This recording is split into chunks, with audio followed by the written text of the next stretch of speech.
Welcome to SportsBeat KC, the Kansas City Star Sports podcast presented by First Federal. It's Monday, August 15th, and I'm Blair Kirchhoff.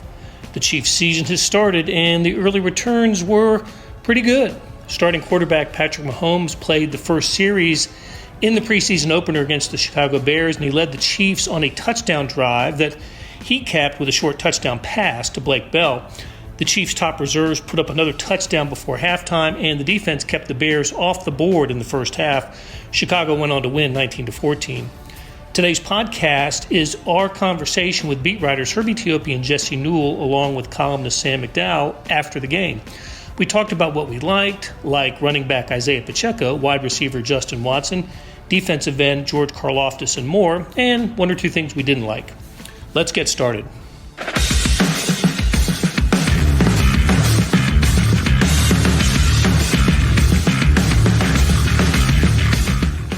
Hello and welcome to SportsBeat Live, our chat about the Kansas City Chiefs that is sponsored by First Federal. We talk about the Chiefs with the folks in the media who know them best and with you. Please send us your questions and comments, and let's talk about the preseason opener that happened today in Chicago. Herbie, I think you have to look at this game a couple ways, maybe use a couple of sets of scores here. One, 14-0 Chiefs. The other 19-0 Bears. I think the Chiefs' 14-0 score more significant than what the Bears did. Have I got that right? Yeah, you absolutely have it right. You know, when we entered this week, we knew that the Vegas odds makers had the Bears as a 3.5-point favorite. That's because their backups were probably better than the Chiefs' backups. But when you put the starters on the field, what you had there was, like you mentioned, a 7-0 league, a very efficient 11-play drive by Patrick Mahomes. And then, they go up 14-0, and then the backups came in, and obviously that's where the tide turned. So I tend to agree with you. Yeah. So, they'll have some work to do in St. Joe this week with the third and the fourth team players, but the ones and the twos looked pretty sharp. Jesse, take us through that first possession for the Chiefs, where they actually the first possession on both sides of the ball. They look so good on offense and defense. Yeah, I think the main takeaway is going to be offense because Mahomes, and we want to all see how this offense is going to interact with each other. And it was fascinating because they ran a bunch of plays under center. They ran a bunch of play action, and Michael Burton was on the field for a bunch of that. So the efficient offense you come to expect from the Chiefs, but doing it in a little bit of a different way. And Andy Reid showing that, they can run the ball out of the I formation. They can do some play action, maybe bring some linebackers up, suck them in, and then throw it down over the tops of them. But a very good first drive for the Chiefs. And you guys already mentioned this, but it was sort of interesting. In Soldier Field here, they were piping in the sound from the post game of the Bears talking, and some of the Bears players seemed really happy to win the game. So it's funny how these exhibition preseason games go, in that like the Bears can seem very happy that they beat the Chiefs when all of us with eyes watching the game could watch that and say, hey, if these were the two real teams playing in there, then we know that the Chiefs would have won this game rather easily. Yeah, go ahead and celebrate, Chicago. Yeah, go ahead. No, what I was going to say is to Jesse's point there, when you mentioned some of the 21 personnel, because Michael Burton in there, but they ran 4 consecutive plays with 21 personnel. What I mean there is 2 running backs and a tight end. That's not something that you expect out of Andy Reid, but it also goes to show you, we know that they were not specifically game planning for the Bears here, so you want to keep it as simple as possible. And 2 running backs and a tight end, that's about as simple as it can get. That's a throwback to the old days where, compared to now where Andy Reid's going to get all exotic with 3-4 wide receivers spread out all over the field. So he kept it simple today.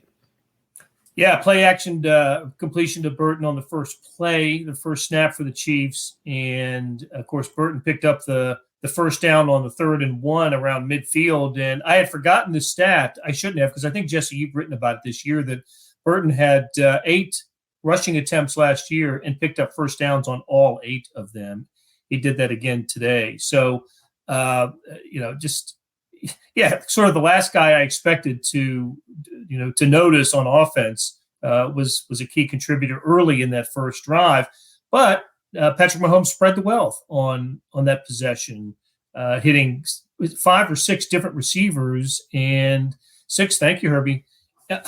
And just a I thought the reception by Marquez Valdez-Scantling was significant. Third down catch where Mahomes scrambled, a little bit of a no-look pass from Mahomes. Sam McDowell's joined us. Hey, Sam.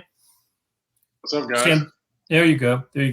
And then, of course, the touchdown, 5-yard touchdown pass play to Blake Bell. And, Herbie, this is a good opportunity for you to update us on the Blake Bell injury. Didn't happen on that play. It happened later in the first half. And if I saw this correctly, it was a non-contact injury. Yeah, unfortunately, Andy Reid did not address what was going on with Blake Bell after the game during his post-game remarks. I'm sure we're going to have more updates when we get back to St. Joe. But, when you think about if it's a non-contact injury, immediately brought to the sideline, evaluated the tent, and then when you ride the cart into the locker room and you're not in the passenger seat, but you're in the back, that's usually not a good sign.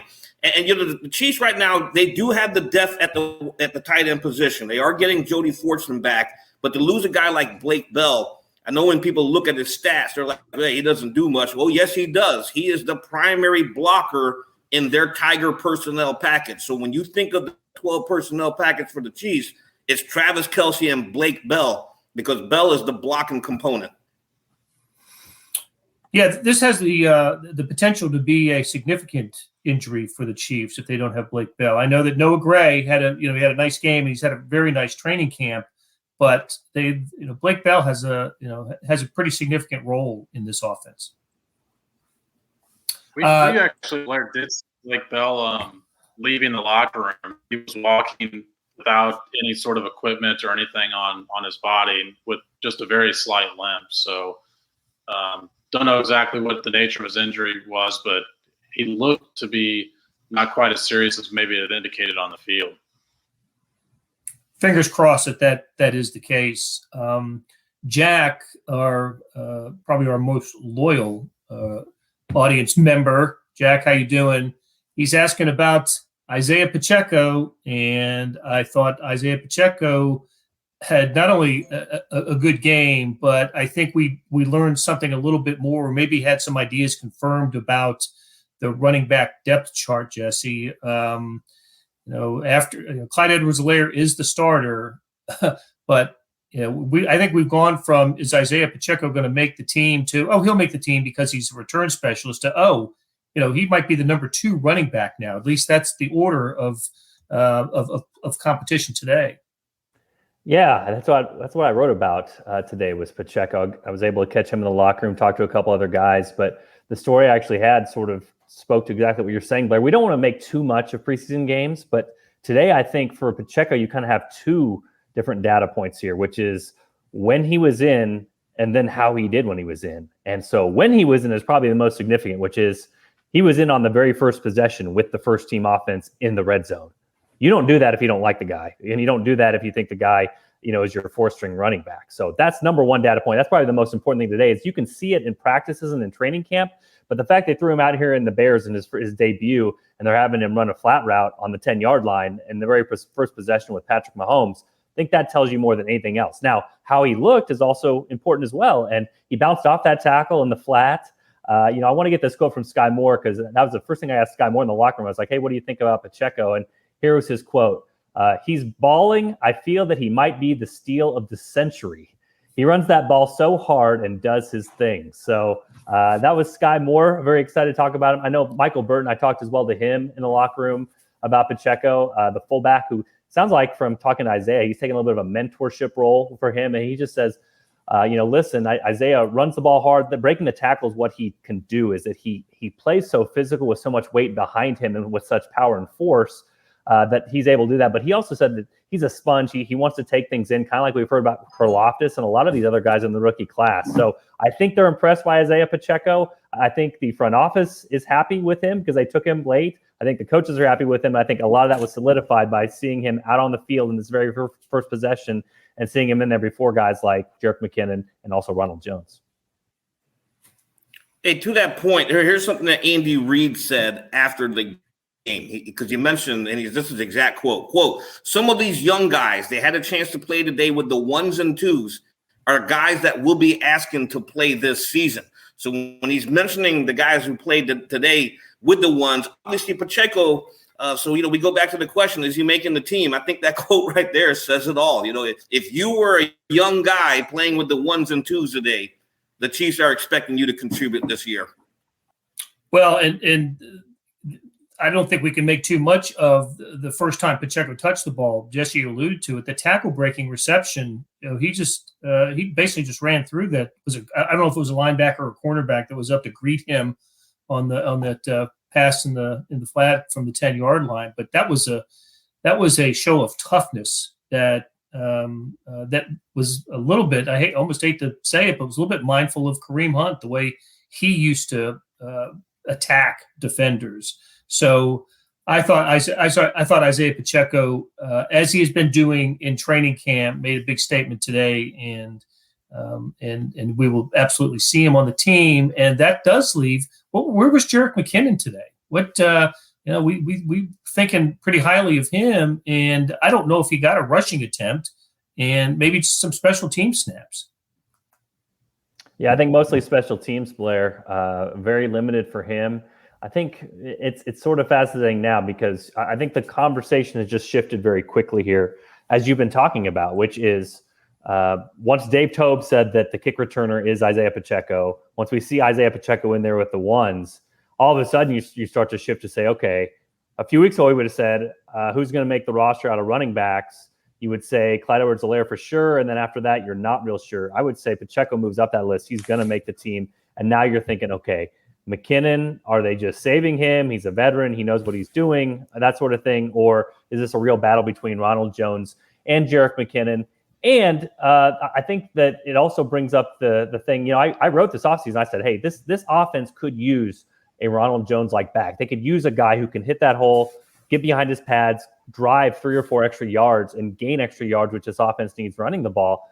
Pacheco needs to be that guy if they're going to cut Ronald Jones or trade Ronald Jones. And so, that'll be fascinating to track too. I talking with Pacheco, and I think he said this, Patrick Mahomes said this a couple of days ago when he was talking about Pacheco, but I think the question with him right now is Pacheco's really fast and he's really powerful, but does he see the hole? Does he have the vision? Is he patient? Because sometimes those guys, that's kind of what they are. They're kind of a bull in a china shop. You just kind of go forward. You rely on your physicality. You rely on your speed. We saw that ball in the flat. I mean, it didn't take Pacheco wiggling around or finding a hole. He was just out in space, and that was kind of what he's best at.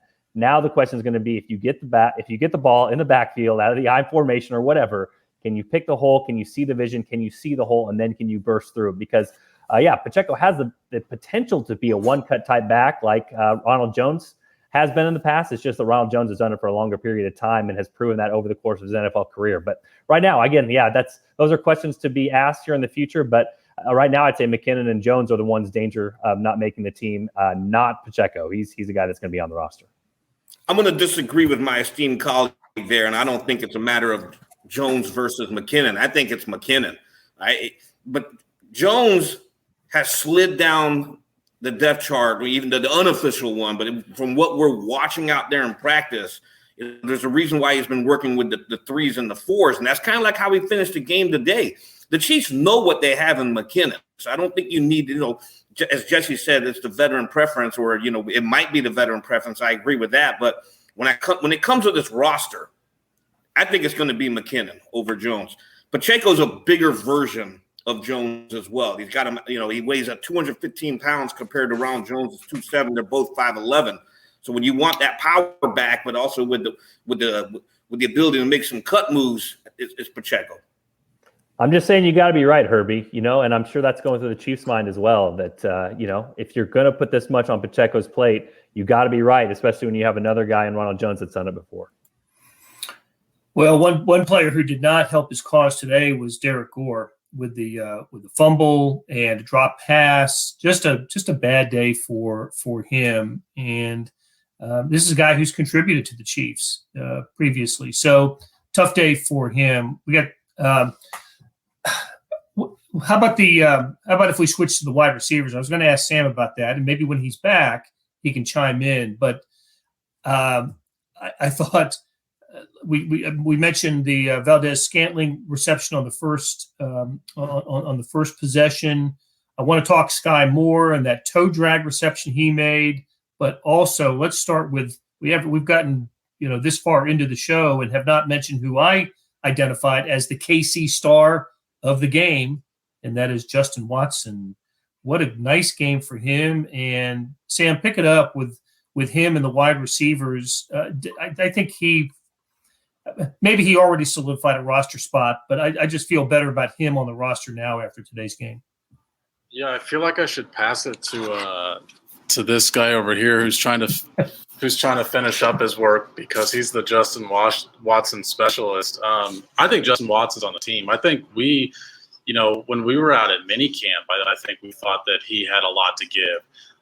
But what's interesting is I thought he was going to get on the team because he's a really good special teams guy. I mean, that's what he's kind of been most of his career. And the Chiefs typically keep their 5 and 6 wide receivers or players that can contribute on specials. So if he can be a contributor on offense, I don't see how he's left out of that room, particularly with the fact that Josh Gordon got 1 snap in the first half tonight. I think Josh Gordon is clearly on the outside of the bubble trying to fight his way back in, and Watson's the inverse. I think a lot would have to go wrong for him not to make this team. He caught balls in traffic too. It wasn't just that he had 5 catches for 45 yards, and it's too bad Vahe is not here because he said that he explained how Shane Buechele actually rerouted him on that touchdown pass with an audible play, which even Patrick Mahomes commented at the podium that he found pretty interesting. He was telling him in his head, he said, you got to throw the sideline route, and he throws the post instead to Watson for a touchdown. So backup players, but still kind of interesting and deeper level stuff they were even doing out here today. That's next level stuff for Buechele to do that. And we'll discuss this in a bigger way next week, the Shane Buechele versus Chad Henne competition that may have reared its head today. I thought Shane Buechele actually pretty good. Chiefs offense after Mahomes was pretty mediocre. Their first 6 possessions of the second half, they had 6 yards and 1 first down. And it was just a kind of really sloppy effort by the Chiefs. But I thought Shane Buechele in the second quarter had a very nice quarter. Maybe if nothing else, earned some maybe a little more playing time against the Commanders next week. And look, the Chiefs are going to have to make some kind of decision, put him on the practice squad, or if they don't, then he's subject to be grabbed by another team. And I'm not sure the Chiefs want to lose him. So that happened to him last year, Blair. I mean, they were certainly nervous about losing him to where they eventually did have to put him on the roster. So obviously they had some sort of intel that told them that another outside team would have been interested in plucking him. It was the Cardinals. Yeah, it was the Cardinals that expressed interest in Shane. Okay, let's call it halftime. Take a break hear from First Federal Bank, and when we come back, let's talk about specifically rookies and the defense. When I bought my first home, I was searching for listings and negotiating all on my own. Now I'm back in the housing market, and I could not imagine doing that again. But then I found First Federal Bank of Kansas City's expert loan advisors at ffbkc.com. They were kind, knowledgeable, and available 24/7. My loan advisor answered my questions and helped me feel confident all the way through closing. I trust First Federal Bank because they understand banking is personal. Apply today for a home loan at ffbkc.com/homes. First Federal Bank of Kansas City. Member FDIC, Equal Housing Lender. Hey, this is Blair. There are several ways to access the Star Sports section. Let me tell you about a couple of them. There is Sports Pass. For $12.99 a month, you get unlimited digital access to all of the Star Sports content, including beat writing, columns, features, pretty much everything we write. The deal renews monthly until you tell us to cancel. For $159.99 a year, you get everything the Star has to offer digitally, including sports and the e-edition. Go to kansascity.com and drop down to the bottom of the page where it says Start a Subscription for more information. Your support has never been more important. As always, thanks for reading and listening. We're back on SportsBeat Live talking Chiefs with Jesse Newell, Sam McDowell, and Herbie Teope. And if you listen closely, maybe you can hear Vahe Gregorian tapping away in the background, finishing up his column. Which I thought was on George Karlaftis because that's what he was asking about in the post game. But now I'm the intel is such that it's on Justin Watson. No, I think what did he switch? He was writing on Karlaftis. I think he was just there. I think he just asked if you're gauging that based on what I said. He was just there. Who are you writing on? Let's do a mid Facebook Live interview. He's writing on Karlaftis. Gotcha. He's writing on Karlaftis. Looking forward to reading it because there's Vahe Gregorian, even though he doesn't have a name tag. Just doing Justin Watson.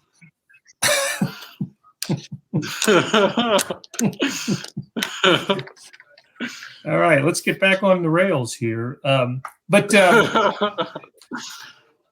Chris Jones ended the first series with a 3-and-out series with a sack. This was, from the team that finished 29th in the NFL in sacks last year. What a good sign.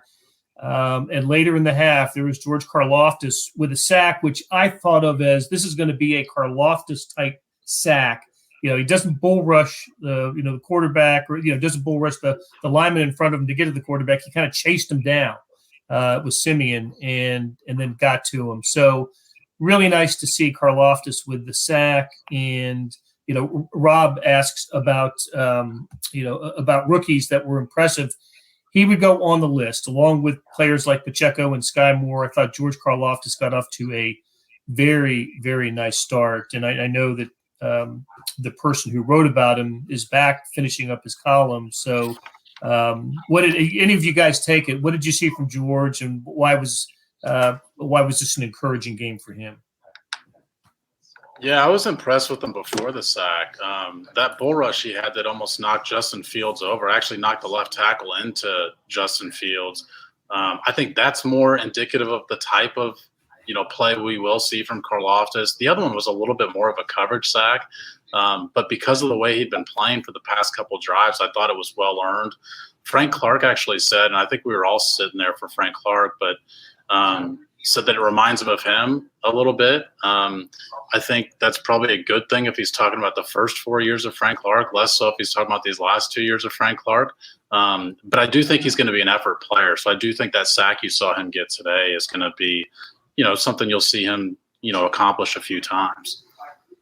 So as I said earlier, Justin Watson was my player of the game. He beat out in a close vote another Justin, safety Justin Reed, and it wasn't because of what he did on defense. What a special teams moment. I was trying to think. I just can't remember. Herbie, maybe you can. The last time somebody other than Harrison Butker had a place kick either in the preseason or any time. And really the person who kicked before that was also on the field, Cairo Santos. But I can't remember the last time somebody other than one of those two guys, had a place kick for the Chiefs. And lo and behold, it's the safety, and he boomed it. An extra point is a 33-yard field goal, and that thing would have been good from another 10 or 15 yards. So what did Andy say about having Justin Reed on the as a backup or emergency kicker? Yeah, he actually said you can never have enough of those guys. So if they do have somebody on the roster if they needed to who can kick. And Reed has done it before. Here's the fascinating thing about it, because before the game started, normally the first players out there in uniform are Harrison Butker, James Winchester, and Tommy Townsend. And lo and behold, we spot Justin Reed in full uniform while everybody's still going through stretch. We're like, what's going on here? Why is he in uniform? But that should have been the hint that he was going to be trying kicks, because shortly after we spotted him, now he's over there lining up trying extra points. Hey, kudos to the guy for being able to nail this, in a game situation, because when they put him under pressure at training camp, he absolutely missed it wide left. But now, when it mattered the most, he can check the box. Hey, it's my bucket list. Like he said, I can check it on my bucket list. But if he's called upon, we know we can do it now. I thought that was a good point. You can't because of the roster size, you can't keep an extra kicker. Nobody can ever keep an extra kicker. But now we know who the emergency kicker is for the Chiefs. I wonder who the emergency punter is, by the way. They never tell you. I've always asked every year who the emergency punter was. They never tell you who it is. It was Kelsey, I think, one year. Kelsey may have been the emergency punter. But anyway, so yeah, nice moment for Justin Reed, and it was the extra point after the second touchdown that made it 14-0, and he'll go in the books as a extra point scoring safety for the Chiefs. All right, What about defense as a whole? Who stood out? Who had an opportunity to make a play? The Chiefs did not get a takeaway in this game. They gave it up with the Derek Gore fumble. Didn't get a takeaway. Did Trent McDuffie, any of the rookie, Joshua Williams, Trent McDuffie? We talked about Karlaftis, Brian Cook. Any of the rookies on defense make an impression to you, Jesse? Yeah. First off, I know their emergency punter, the Chiefs. His name is Go For It. That's the Chiefs' emergency punter. It probably should be basically the emergency punter every single game with the offense that they have. I think he's European. I think it's Go For It. Go For It. Yeah. Okay. Yeah. Well, however you pronounce it, that's the emergency punter for the Chiefs. I thought. So again, this is sort of like a Andy Reid cop out. It's like you kind of want to watch the tape and go back and individualize and focus really in on some of these guys. I would say Joshua Williams, I thought, he started in their nickel. They started with a nickel out there, which means an extra defensive back. There was one play where the Chicago Bears receiver came down with a one-handed catch over the top of him where Joshua made a play on the ball and kind of undersold it a little bit. But I thought in general his coverage was pretty good. And again, we all expect Rashad Fenton to be back and ready. He just came back to practice this week. Had a good year for the Chiefs last year. But to have some depth at that position and potentially a guy from the fourth round, Joshua Williams, be able to emerge and step up, that's a position where you want to have more bodies rather than less bodies. So I thought he held his own just fine, again, on first watch of the tape, if you will, or in live time. Leo Chanel made some plays, I think, with the second and third unit. Obviously, he's a guy that's going to have to work in coverage. That's not something he was asked to do much at Wisconsin. He can fill a run blitz. He can go in there and hit somebody. But when it comes to some of those assignments, that's going to be a little bit of a work in progress. And I think the earlier question was who are the rookies that haven't lived up to their practice hype. I think basically what we saw today is kind of guys living up to their hype. Pacheco was good. Skyy Moore out there was pretty good. And then some of these guys that have fallen behind a little bit, Leo Chanel made some tackles, but we saw some parts of his game he still needs to add to. And Darren Kennard was with the third team too. So he's kind of been one of those rookies that hasn't been the guy that's emerged like some of the other ones out there. Again, we'll watch and know more about Jalen Watson as they go. He's had some first team reps.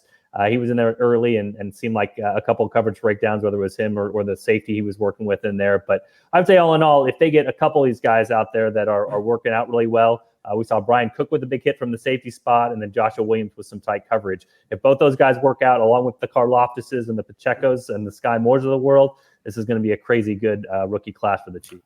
Brian Cook also had that punt coverage, that open field tackle in the punt coverage, which was outstanding, just outstanding. And I think the Bears actually blocked in the back on that and got another 10 yards tacked on to the field position to the Chiefs' advantage. But I was really impressed with Cook, and he's somebody we haven't talked a lot about in our daily shows from training camp. But I'm kind of stoked about him. I think he can. I think he can be a pretty big contributor to this team. Yeah, one of those, Jesse or Herbie, you might be able to remind me better, but we were talking to somebody at camp, a rookie, that mentioned that Cook was the guy he was learning from. And it's like, well, he's also a rookie on this team. So it just tells you his intelligence level. I know one of the reasons they drafted Brian Cook was they thought he was an extremely intelligent player. So I think he's going to be around for a while because of that. I mean, when you look at the class as a whole, I don't know that we're going to see Pro Bowlers or all pro players out of this class, but I think we're going to see really steady and long-term contributors out of it, and a lot of them. And I think based on where guys were playing, I mean, Jesse mentioned this earlier, but the intel you get from these preseason games are who are guys playing with. And that gives you the best indication of whether they might make the team, the amount of time they'll play. And, Herbie mentioned this earlier, but there's guys that are going to play that are rookies on this team. And like I said, they may not turn out to be Creed Humphrey all-pro type players, but I do think they're going to be guys that have an impact immediately here. But think about this, Sam. I mean, just the guys we mentioned, like let's just even do the cutoff. Think about their defense. If Joshua Williams is a steady player, if McDuffie is who they think he is, if Karlaftis is even a shade of what he showed today, and if Brian Cook can be a steady, solid contributor, you add that to Nick Bolton, super young. You add that to Willie Gay, super young. I mean, all of a sudden you've got more than half of a defense in position for multiple years that is young and fast and cheap and can go along with Mahomes. I mean, that's really the nice start for something on the defensive end, especially when we know offensively there's always going to be the Mahomes contract. Again, he's worth every penny of that, but it's still going to be a little bit on the salary cap. So again, if you hit on drafts like this and make it work and those guys contribute, man, I mean, it's sort of like in baseball. If you hit on one draft and all those guys come up together and they're all cheap together and all winning together, it can be a huge boon for the future success. So that to me has been the main story of training camp, is if they hit on that many guys, 4 or 5, even if they're not all pro, even if they are just steady contributors, that's a huge, huge deal, especially when it comes to salary cap and future ramifications.